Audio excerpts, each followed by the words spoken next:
करे के हेतन तक सीधा खड़ा बनी सन त एगो हाई पैर देखो हाई पैर के हेतरे हेतरे 20 को करो त तनी हेतरिया अरे हटे हाथ तनी गोल फसावा है मैं हेतरिया मर दे हे हेतर करो देख हाई समझाई हाई देख आई हो गई हेतरिया हाई हेतरिया हाई हां हेतरिया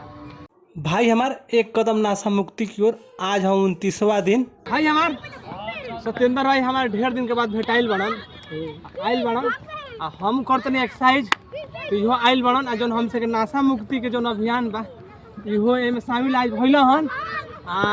का कहे के चाहत रह तू नासा के बारे में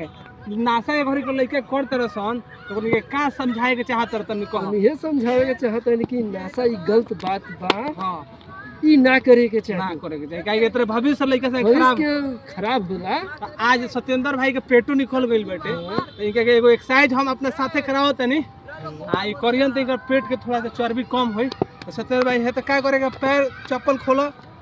चप्पल खोल दलो चल तन सब आगे चलो हो चल जा बर्दी से चलते तो चल जा कुछ नहीं करे के हे तन तक सीधा खड़ा बनी सन तो एगो हाई पैर देखो हाई पैर के हेतरे हेतरे 20 को करो त तनी हेतरिया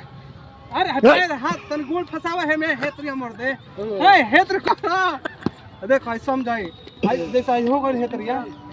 हाई हेतरिया हाई हां हेतरिया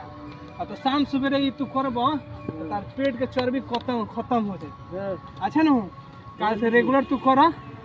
जोन भी लइका भेटाता जो नाशा करता ओकरे के समझाओ कि नाशा नहीं करे के अच्छे हमनी के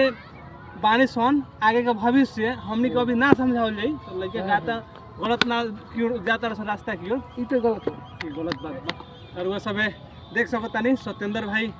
बहुत दिलदार आदमी हुवन तो इनके साथ मिल के हमारा बहुत अच्छा लगा।